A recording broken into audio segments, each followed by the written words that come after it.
Manchester Grammar School. He's been teaching and leading outstanding drama and performing arts departments for over a decade now. And he's also got extensive experience at senior level with several exam boards.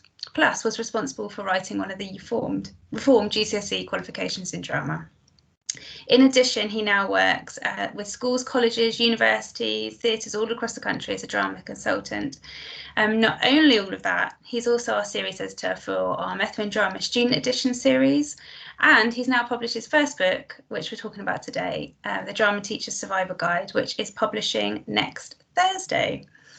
So I'm going to hand you over to Matthew now, and he's going to talk about why he's decided now's the time to write the book. Thank you very much, Sarah, and hello, everybody. I mean, now would be absolutely not the right time to write this book. It's a great time for it to be coming out, and thank you everybody who's joined today. And I mean, I know you're all just letters on a screen, but I'm imagining if you're like me, like I'm a drama teacher. I'm teaching from home at the moment. I did this between a full-time table between March and July of last year, and I'm doing it again now since Christmas. And you know, if that's you and you're doing that, or even part of that, then or if you're training towards becoming a teacher, then I just want to say that I know how exhausting it is at the moment. And I think if you are managing to teach drama online at all, then you're doing brilliantly, because ours is not an online subject. What we do, I mean, I know you could argue that IT might be an online subject, but that no subject is an online subject. But ours navigates to online very, very badly, very, very clunkily. But I'll talk a bit more about that later, and I'll try and be a bit more on message and talk about the book. And this is it. This is actually it. I got a copy of it last week, so then it became real. In my head, it wasn't real until it landed. Yeah, it's out next Thursday, which is great. And why write the book? Well, the book came about because I've been teaching drama for a long time. This is my 16th year of qualified drama teaching, and I just I got to the point where I started seeing, you know, I don't know if any of you are on Twitter or edu Twitter, the sort of the bin fire part of Twitter, where people just talk a lot and shout at each other about school and things. But I just started seeing all these new theories and ideas and things coming into teaching and drama teaching that I thought, do you know what? I've seen these before, because they were new and innovative when I was training to be a teacher. And then they became new and innovative again about 8 years later. And I just thought, we're going around in, you know, we seem to be going around in circles educationally, and that might be normal. But I felt that as our subject still didn't get the respect and love and attention and credit that it is due and that it absolutely deserves, and that we as drama professionals didn't get the recognition for what we do and how hard what we do is. And I'm not suggesting that our colleagues in other subjects don't work hard, not for a minute, but the more I speak to drama teachers and the more I work with other drama teachers, the more it becomes apparent that sometimes they are absolutely cut adrift in their school, not properly supported by senior management or other colleagues. And that's often just because what we do isn't very well understood. There aren't many drama colleagues, I don't think, that progress into senior leadership roles. I mean, anecdotally, I know of a few, and I don't have any data on it, but I don't think most of them do. And I just thought, I was asked by Bloomsbury to pitch to write a book, so I wrote this amazing pitch for this brilliant book, which was going to like revolutionise drama teaching and change the world, and it got rejected. So that was great. And my editor said, sort of patiently, have another go. So I just thought about this book, The Drama Teacher's Survival Guide, and I sort of wrote it because, I don't want to sound grand here, this book didn't exist. And I don't mean literally this book, but any book like this did not exist. So you can go and look at, you know, the drama and theatre section on Amazon, or like in the bookshop at the National Theatre or in Waterstones, and yeah, there are plays galore, and there are books about drama games and improv and exercises and stuff on practitioners, and then there are textbooks.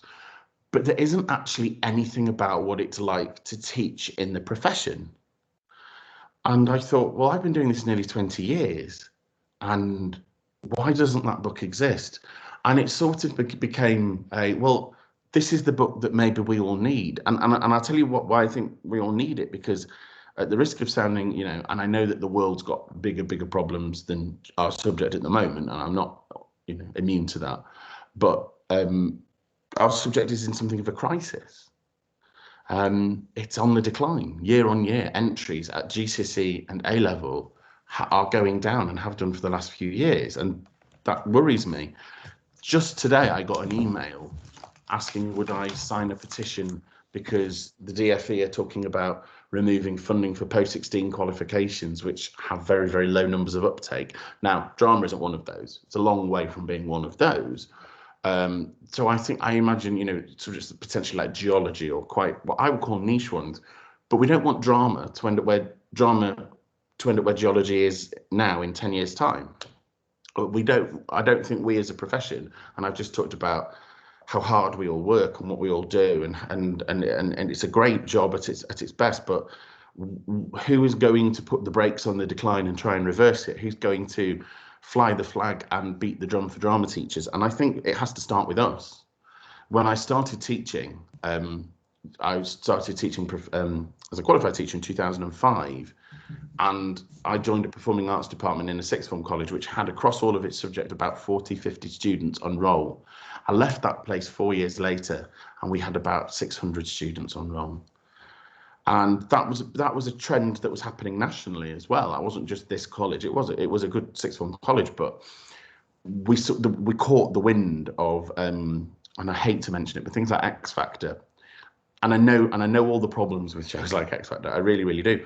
But what you did have was students, people, millions of them every week tuning in and watching people want to go and have a career on a stage and perform and understand that how hard that could be, and that there was an industry behind it, and that most people trained to do it. And I don't think that the rise we saw in our numbers and the upswing, and those TV talent shows and everything that they did were coincidental. But we also had a government that was behind us. I didn't realise till somebody's read this book said, "Oh, it's very political," and I said, "Is it?" And they said, "Oh yeah, you really give the Tories a kicking." And I thought, well, I probably do, but I wasn't aware that I'd done it that much in the book. I mean, Michael Gove had to go at me on Twitter last year. He got his Twitter followers on me because I called him out for lying. And when they pointed out where he lied, he stopped having a go. But, under Michael Gove and the Conservatives, our subject has not flourished because of things like, Progress 8 and league tables and options choices and that awful word that came in, rigor. But we are still here doing what we do, which is teaching a subject which is linked to an art form to students that isn't on the national curriculum, and we're expected to be so many things in that. And when Sarah in her introduction described me as a drama consultant, what that means, and I do this is CPD, I go into schools and I help support teachers or sometimes students in departments, and I would say that without wanting to turn work down, about half the time they probably don't need me. What they did need was somebody to hold their hand for a bit, pat them on the back and tell them that they're doing okay and that they're doing the right thing, because most of the time we are. But because we work often in isolation and not always with enough of the support of our collegiate peers and line managers, it's easy to become frightened. But this book sort of brings together 16 years of experience, and I've taught in schools and sixth form colleges, and I've taught in the state sector and the private sector, and I've taught 11 to 18, single sex, mixed, and I've worked in academies and theatres, and I've worked for exam boards. I've worked for 3 of them, and I taught all 4 of them. So I felt like I'd been around the country and I'd met lots and lots of drama teachers, and I love meeting other drama teachers because you get to compare scarves and, who can do the Guardian crossword the quickest. But there's just such a passion about drama teachers. Whenever drama teachers get together for a day and there's a lunch in the middle, that lunch is still talking shop. And when I say talking shop, I mean people are still talking about their students, the production, their curriculum, their upcoming exams. And that's not because they can't switch off, but because it's the opportunity to connect and network with other drama teachers, and just again feel that reassurance. But what I see is passion. I see people who don't want to switch off, who are still excited by their subject. And if that sounds idyllic and, you know, pipe dreamy, well, okay, fine, so be it. But it's the fact that we should be excited about a subject because it's brilliant, and at its very best it's still stimulating and exciting, and I think at the moment what we're doing now remotely, it's harder than it's ever been. It's harder than I've ever known it, for all sorts of reasons.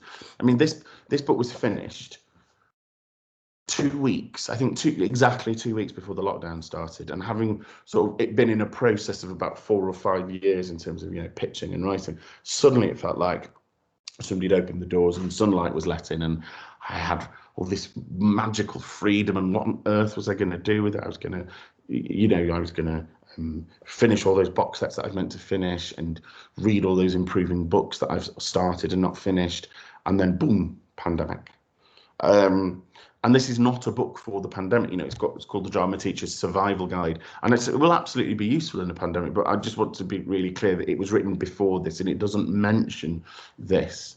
I mean, I'm happy to talk about it later today because I know some of the questions that have come in. But this was a book for day-to-day use, and this is a book that will hopefully make you feel reassured and positive about the profession. And there is enough anecdote and experience and saying, have a go at this, do this, and also don't do that, you know, because I think at times and I count myself very much as a drama teacher, we can not always be our own best friends in the profession.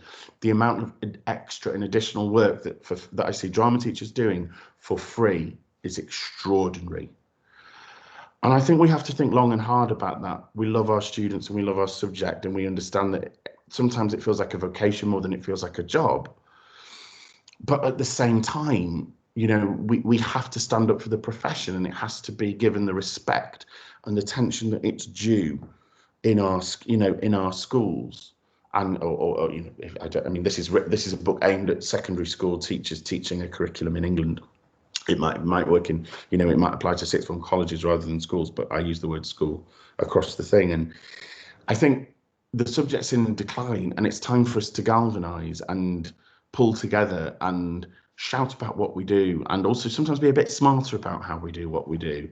And, you know, sometimes I see people on social media saying, can anyone recommend a play for my students? And I see people piling in with responses, and I think, I couldn't begin to do that without meeting your student. You know, I don't know your students. I don't know what they're good at. I don't know what they're not good at. I don't know what they've done. I don't know what they've not done. And then the responses come in, and invariably they circle around the same sort of 20, 30 plays that were popular when I was doing my GCSE and A-levels in the last millennium, without exaggeration. So it's hopefully a book to try and galvanise the profession and move it forwards a little bit as well. And I discovered something brilliant the other day, and you'll know where I'm going with this if you've discovered it already. But obviously in lockdown, Netflix, Amazon Prime, BritBox, I can't, you know, all the streaming services send them my way, and I even got Disney Plus last year, clearly at something of a low point, but it meant I could watch the Pixar films, I think, and then I discovered a brilliant series on Disney Plus, and if you've got Disney Plus, seek this out. It's called Encore! Exclamation mark. And if you've seen it, you'll know why it's brilliant. And it's presented by Kristen Bell, the actress, who is she's one of the voices in Frozen. She's not really in it. She just sets each week up, and each week what they do is they take an American high school anywhere in America, and they take its cast of who put on a musical, usually in the 90s or the early noughties, and they performed that when they were high school students. And it reunites the cast now 10, 15, 20, 25 sometimes years later. Each week's a different musical in a different school, and they have a week to put the show on again with a professional Broadway director, choreographer, musical director.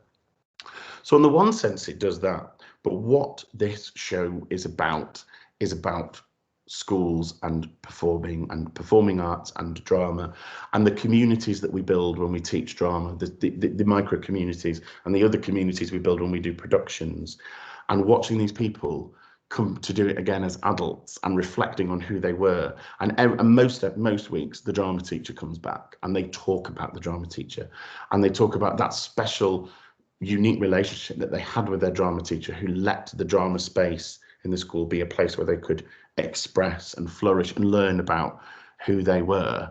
And I didn't, I've had this, I only discovered this the other week, genuinely, and I've had this Disney Plus for nearly a year. It is a hymn to what we do as drama teachers. Each one's about an hour, there's 12 of them. Seek it out, it will warm your soul, but it will also remind you on that level about why we do what we do. And it's hopefully a kind of clearing the fog at the moment when everything feels a bit sterile and a bit, I know we're doing this via a screen, but here we are talking at a screen. The reminder of being back in the drama studio, being back doing the productions, doing everything that we do on the day to day. And it was a lovely, lovely reminder of that. So the book is intended to be a friendly voice on your shoulder. It's written, hopefully, not in a cold and impersonal way, so that you can hear. When I say my voice, it's just, I probably need to read this book as much as anybody else, if that makes sense, because it's a reminder of the work we still have to do in our profession, but also that we sometimes have to put our foot down and say, actually, do you know what? We teach an amazing and truly unique subject, and it's so demanding on us, on our time and our energies, but it's worth it. But we need to start the fight back to reverse the decline. So that's the Drama Teacher Survival Guide in about 20 minutes, unless Sarah wants me to talk for any more about it. I could do 3 weeks if you want, but I was going to stop there. Yeah, no, I'm just frantically searching for Encore. It's brilliant. If anyone has seen it, please put it in the chat. The first week they go to a production of Annie, and they were high school seniors in 1996, and that was when I was a high school senior in England, obviously. And so it's exactly the affinity of when. So they've all got the footage of the 90s productions done on camcorders by parents.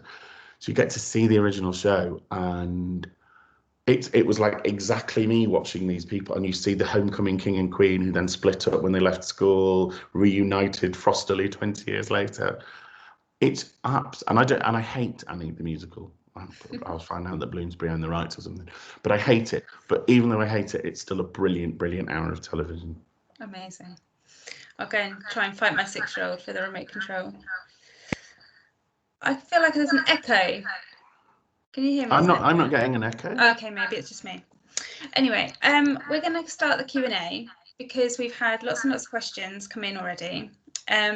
Most, as you can probably guess, are around how we go about teaching drama remotely, online, via Teams, via Google Classroom. We've had lots and lots of questions in about how to make it interactive and engaging. Not only that, how can we keep the practical element of drama going as well as the theory? Even questions about how can we keep students motivated for the theory element, because maybe we've got tons and tons of examples about how we can do practical online now, but then the theory is getting increasingly boring.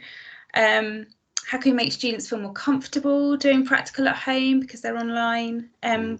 So I don't know whether you want to speak a bit about your experience, or I know you've written around this lots in the past year as well. Yeah, I mean, I can talk about what I've been doing, and I can talk about what I think worked or what I think works well, what doesn't work or what works less well.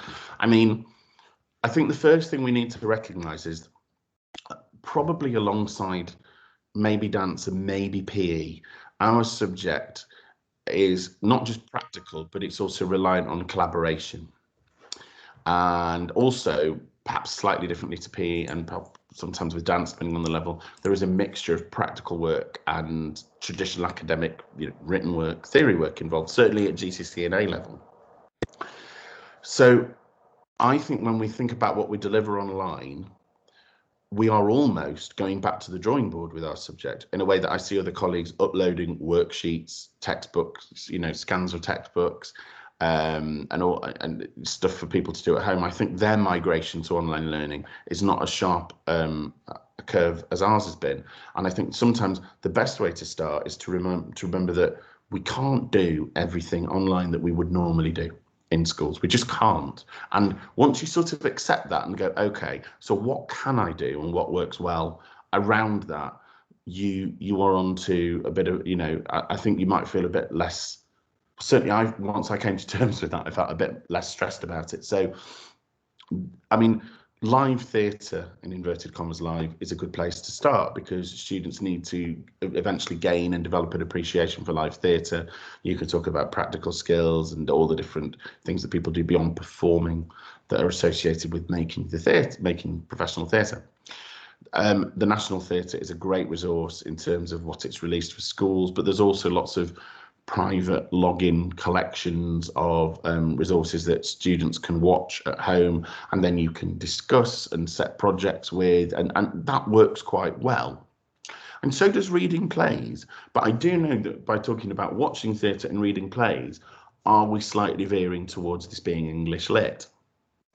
And I'm very passionate that our subject is not English literature, and that it is not an offshoot of English literature. It's a subject in its own right. So I've had two trainee drama teachers with me for the last term, who have been teaching remotely the entire time from their home, and eventually to my students at home, and they have had the students doing practical work. So they have had them creating individually character profiles and research. They've had them creating mime sequences individually, and then found ways to connect them. So I mean, they didn't use this example with Year 8, but if you know the play Road by Jim Cartwright, which is a sort of portmanteau piece, a composite of voices on a street on a night out, they've effectively done the same thing with a collection of either monologues or silent pieces to camera.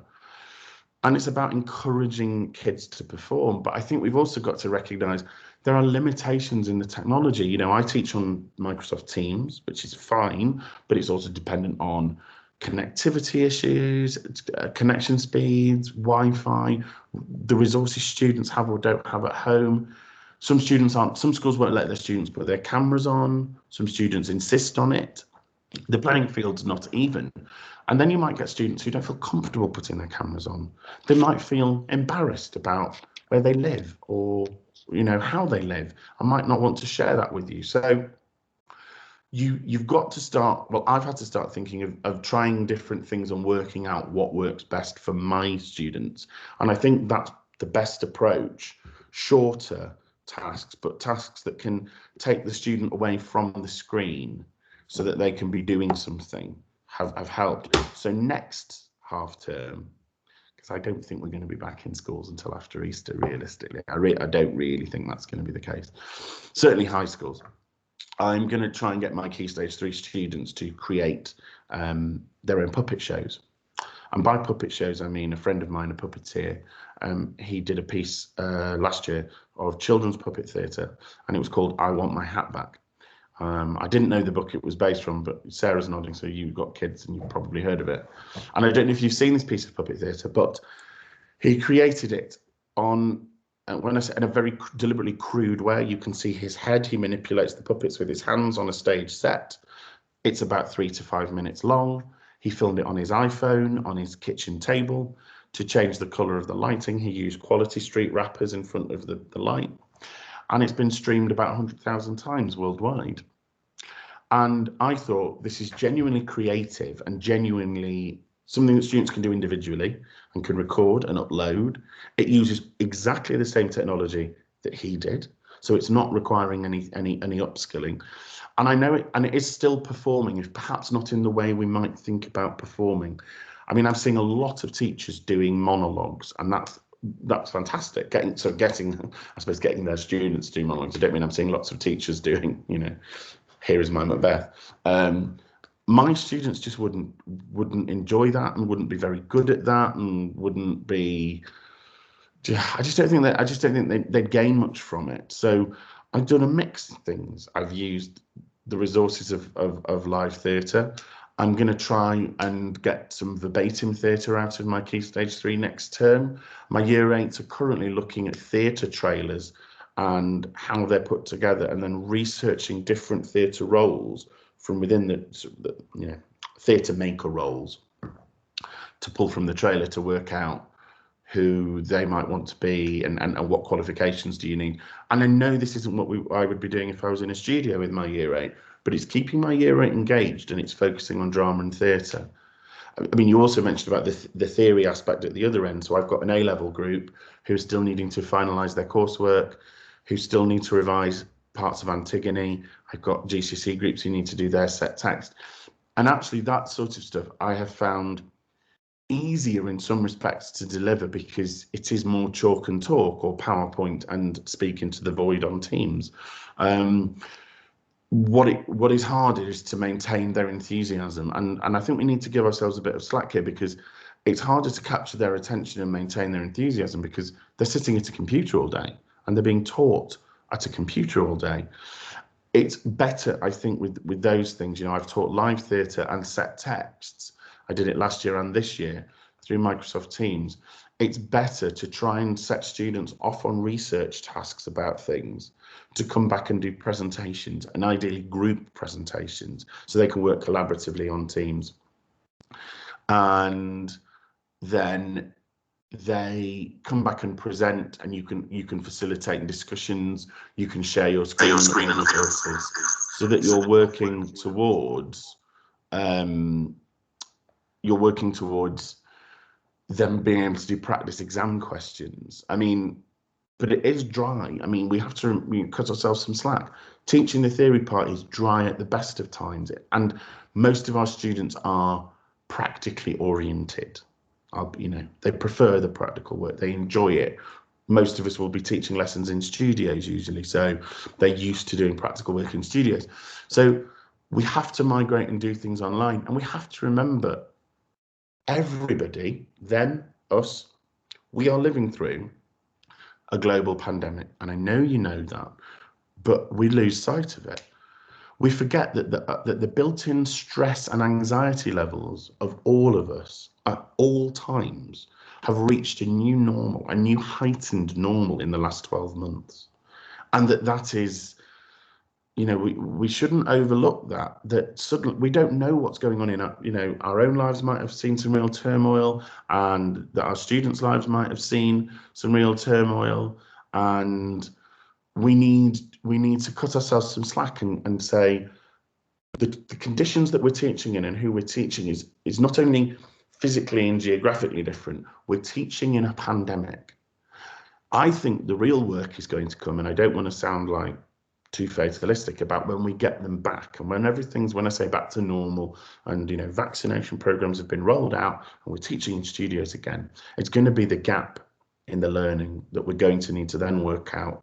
What do we do? How do we plug that gap? And I don't know yet until I get back and I see my own students and think, about my current Year 8, who were taught drama for half a year in Year 7 and then went to online learning. They were taught drama in a classroom this year because of keeping our school COVID safe, and now they're being taught online.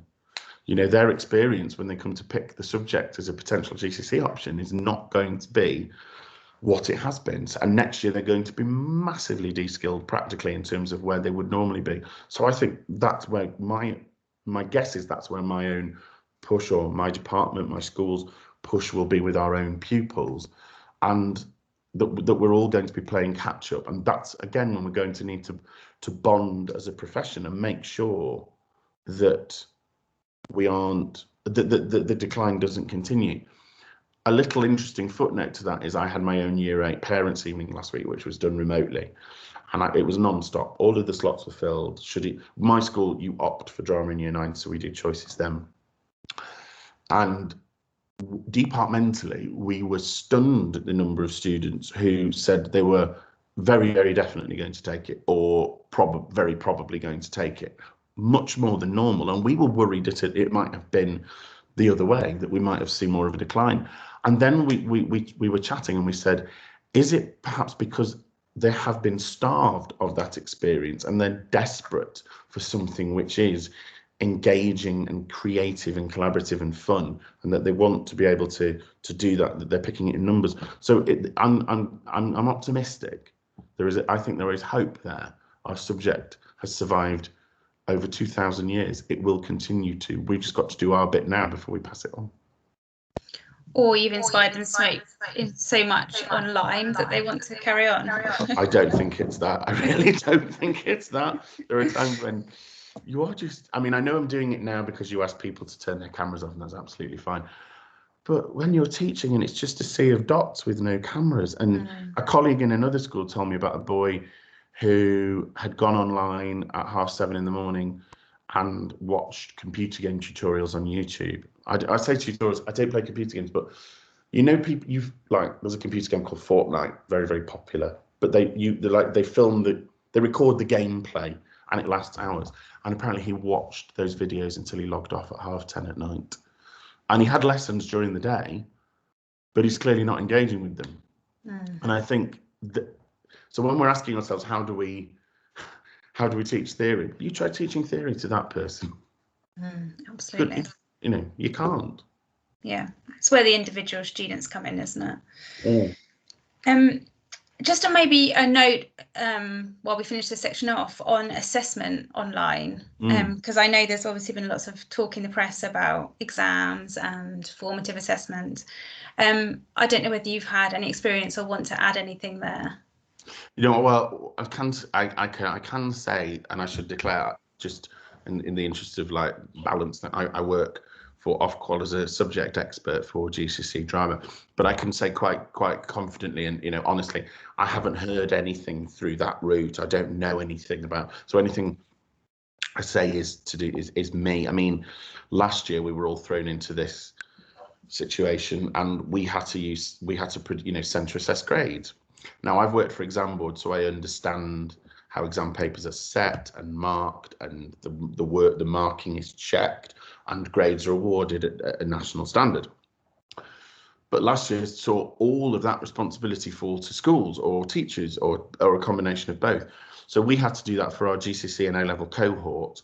But actually, where I think we had it a bit easier than some of our colleagues was I had real assessment work that my students had done, that I could say to senior management, look, this is why they deserve this grade or that grade, because of the practical and written coursework elements within the subjects at GCSE and A-level, that we meant that they'd actually completed 40% of the course and 60% in some cases.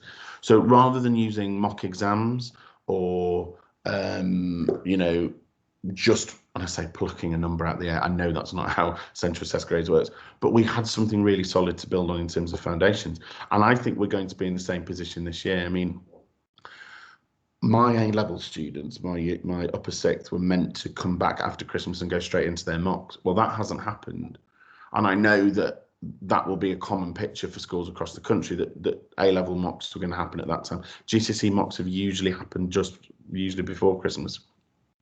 So there may be some data from that, but I think honestly, as drama teachers, we have to either use this time to build them up towards, I mean, I think we still have to, as much as possible, teach the content of the specifications to build them up towards any sort of assessment that Ofqual decide is going to happen in schools, because we still don't know. Of course we don't know. Of course we're still guessing. Of course we're waiting for geniuses to tell us what to do. And which parts of the course will it be? And how will it be fair? And how will it be even? I don't know. But I would say, if you've got any evidence, if you've got any data, keep it. If you've done anything thus far towards the qualification, hang on to it, because it's going to be really valuable in awarding that grade. And I know it's boring, but setting practice exam questions, if you want to give them you know, if you're exhausted and you haven't got any more voice left, or you just can't face staring at that screen, and you can set that as a task that they can complete, and again, keep that practice exam question. I know it's not valid in terms of, because you can't see that it was done strictly under exam conditions, but hey, it's more evidence, and we don't know yet where that evidence might come from. Just on that kind of note between written and practical work as well, we've had a couple of questions about the balance in drama as a whole, in the drama curriculum as a whole. What do you think personally is the appropriate balance between the written and the practical elements? And also, as a side note, maybe for schools that have limited drama time, they might have shortened lessons, 30, 45 minutes. So kind of how do you balance that as well? I'm teaching 45-minute lessons myself, so I'm not unsympathetic to that situation when they're a single lesson. And you know, drama, I know like languages teachers like lots of short, intense contact, whereas drama teachers, we tend to like longer lessons because you can rehearse and explore things in more detail. Although when you've got that awful year 9 group, you don't want a longer lesson, you want a very short lesson.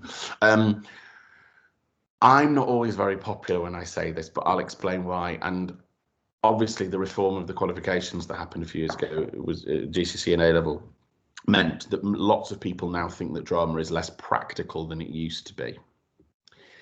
I don't think it is. I understand that the method of assessment has changed, and that the amount of practical work that contributes towards assessment versus written work has changed. I'm not thick, I can see that, but I genuinely think my lessons remain in the same ratio, because all of the written work at GCSE and A-level is based on the practical work that you've done. You have to do the practical work to gain the understanding of it. The understanding comes through the practice. So what do I think is an appropriate balance? Well, I think it's a shame that we are quite so tight on the 60-40, but then, you know, percent between practical theory, but then some people think it's 70-30 based on the coursework for devising.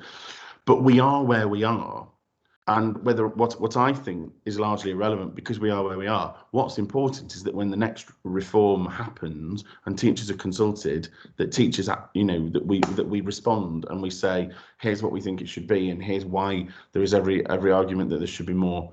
I mean, I know most teachers think there should be more practical work.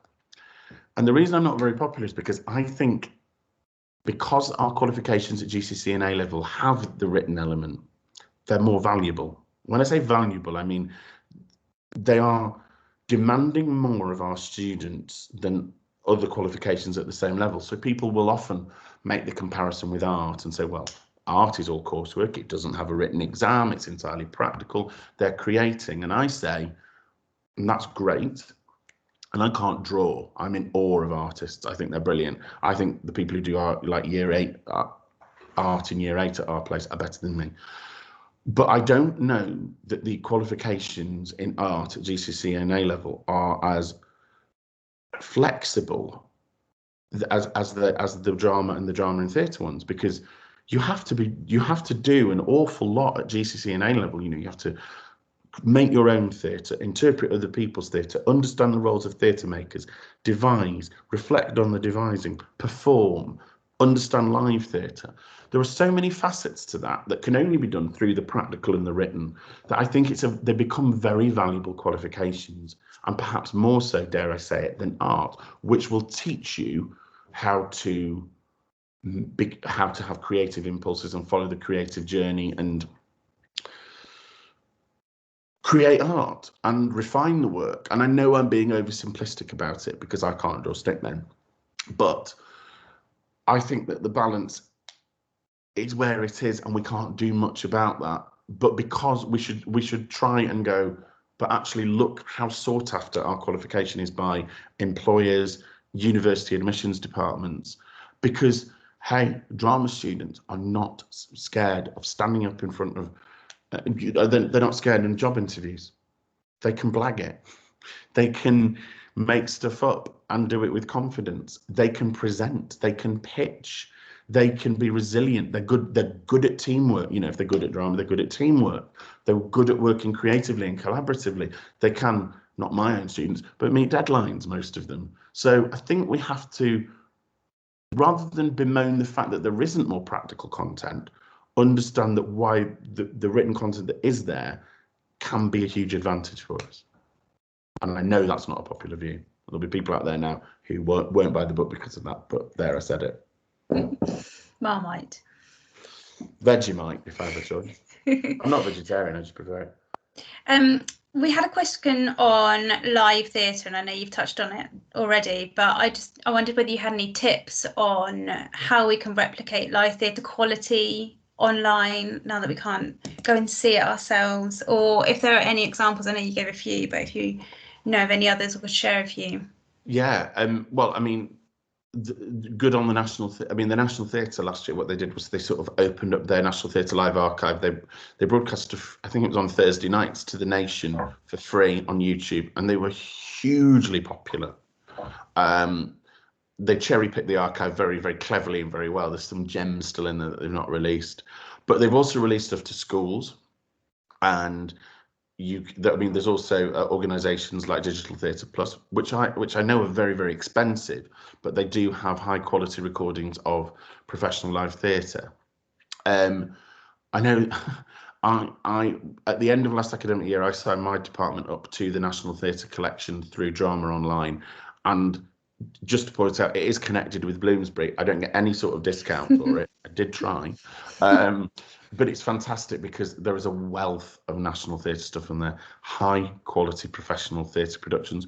But outside of that, there are recordings of high quality professional theatre which are illegally uploaded to online platforms, which I'm not here to publicise or endorse, but I see people talking about them all the time. A brilliant resource I came across recently is Theatre Royal Haymarket did something called Masterclass, and I can't remember the author's name, but it's a play called Cookies, and it's a verbatim piece aimed at teenagers, and I would say sort of tough year 9s and above. It's like a National Theatre Connections play, but a brilliant one, and it's very sweary, but appropriately sweary. And it's an hour and a quarter, so you can watch it online for free. It's there, it's not going anywhere. It's called Cookies, and you can show it to your students. And my friend Susie Ferguson, she did the work pack for it. So there is a work pack there for drama teachers to teach remotely online, and using the play as a stimulus to create their own verbatim pieces. There's even a 17-minute edit of the play so that you could use it with timid Key Stage 3 pupils. And there are PSHE resources, and it's free, and it's high quality live theatre, and it's there. So with a bit of digging, this sort of stuff does come up. But the big archives have been a lifeline, I have to say. And because we can't do live theatre, we can all play that game of what was the last thing you saw before lockdown. Mine was Back to the Future, the musical. I know. It was in Manchester. It was doing a tryout, and I knew somebody involved, and I went on a Saturday matinee. It was fine, but that was the last thing I saw about a year ago. I know that we are craving it, and it is no substitute, but there are good things out there, and there are good things being produced. Look at theatre companies as well, like Splendid, Paper Birds. There's one whose name escapes me, and it's on AQA's A-level syllabus, but they take existing stories and they turn them into pieces of theatre. But they will often release streams of their work or logins. Sometimes you have to pay for the privilege, but it means you can access recordings of high quality live theatre. Stuff pops up on the telly as well, and on Sky Arts. Sky Arts have started showing some national theatre stuff, and it's on most cable. I don't know if it's on Freeview, but it's on most basic cable packages. So I think more theatres are going to go more and more this way. I think they realise. We've got lots of people in the comments shouting Hamilton. So it's another one for Disney Plus. Yeah, no, I'm not here today to endorse Disney Plus. Absolutely. And I saw, so Hamilton was meant to yes, and it's very hard to say it without saying Hamilton, was meant to come out at the cinemas this year, because that is the original Broadway cast, isn't it, with Lin-Manuel Miranda? And fair play to Disney, they just stuck it on. I think it incentivized Disney Plus for a lot of adults. I was looking, I'd seen it a couple of times in the West End, and it just blew my mind. And I didn't know anything about it before I went to see it, and I was worried that I was going to be like Grandad in The Simpsons and not understanding all the rap. And it's one of the best things I've ever seen. And then, interestingly, I saw people who flocked to it when it came onto streaming, who said, they didn't think it was very good. And it did make me wonder about that difference between live and recorded live, because I was going, is it just that you don't like that sort of thing? Or I couldn't speak for about an hour afterwards. Genuinely. Yeah, I could speak about this for ages as well. But conscious of only got a few minutes. I had an interesting question, which I'm sure resonates with quite a few people about. They are an English teacher through and through, and have been asked to now teach drama, GCSE and A-level. And they have said, what advice would you give, or what research should they do?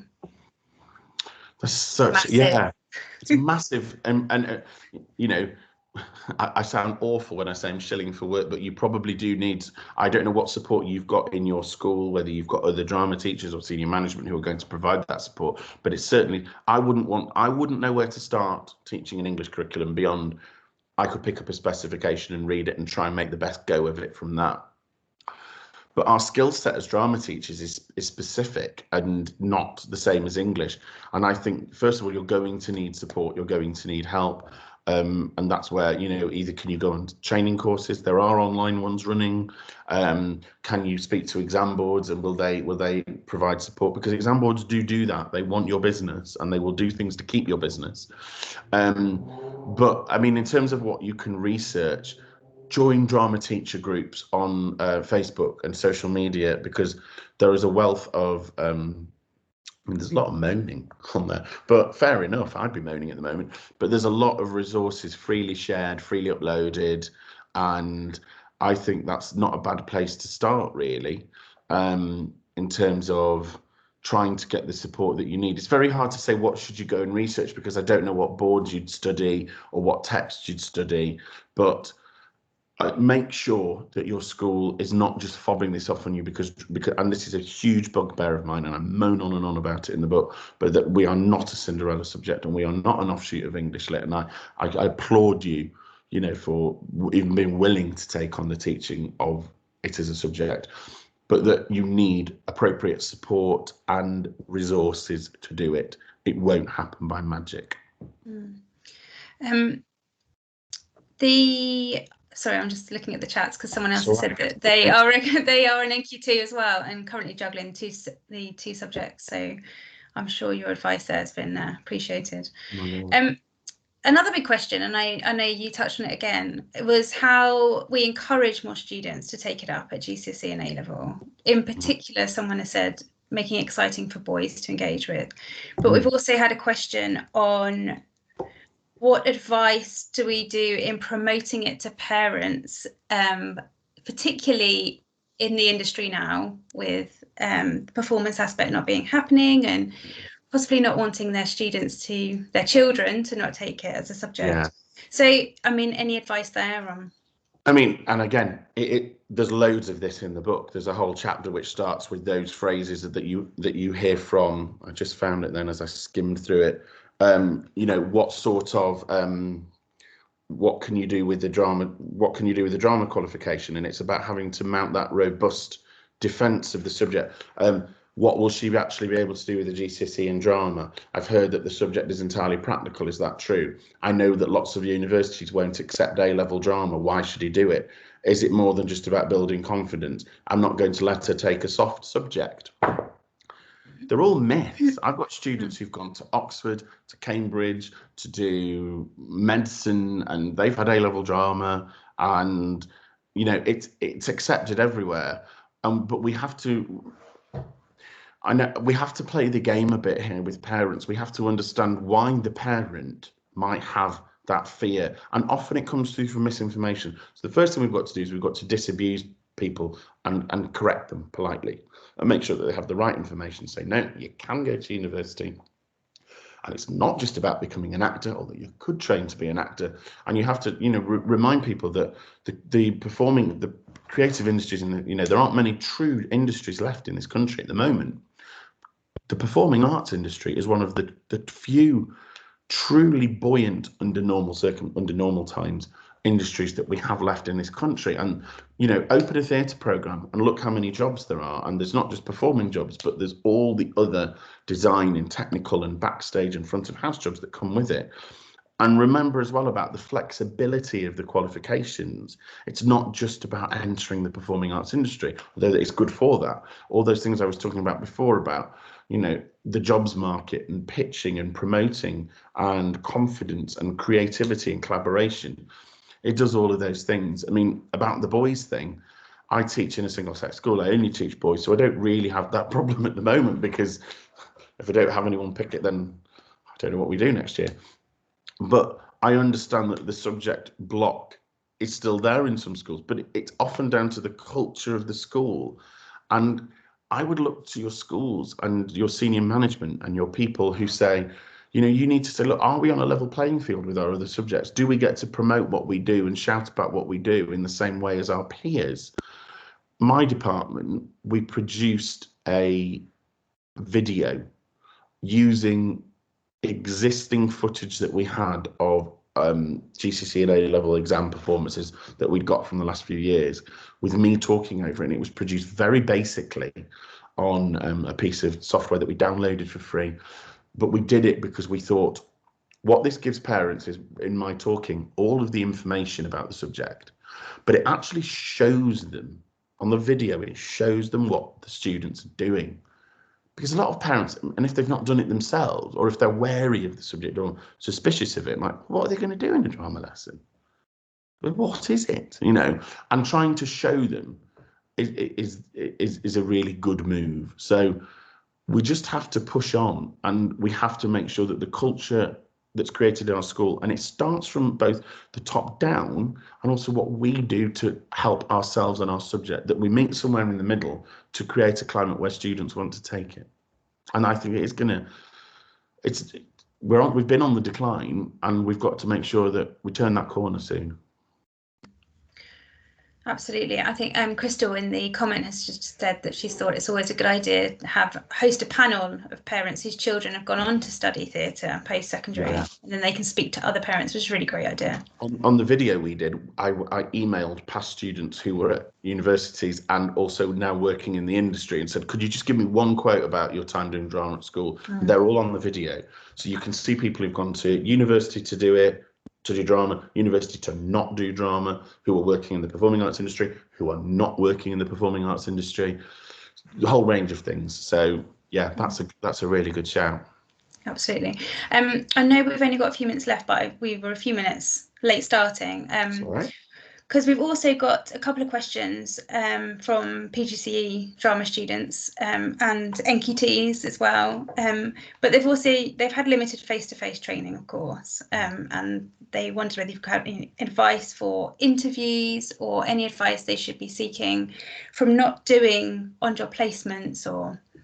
Well, I think the first thing I would say, as somebody I mentioned before, I'd had 2 trainees and they were remotely teaching as well, is however hard you found it doing it this year, I think you're going to find it a lot easier when you're face to face, because if you're training and you've not had any face to face experience, I think you're only used to what you're used to. And the problems that I've seen my trainees having are largely because of the lack of availability to interact, to be in the same room, to be in a practical space. So the first thing I would say is, if you've managed this far through your PGCE remote teaching, you're doing really well. And I hope that next year you get a job in a good school that lets you, because I think there's going to be a lot of people who are going to leave this profession in the next couple of years, that you get a good school where you're allowed to push drama.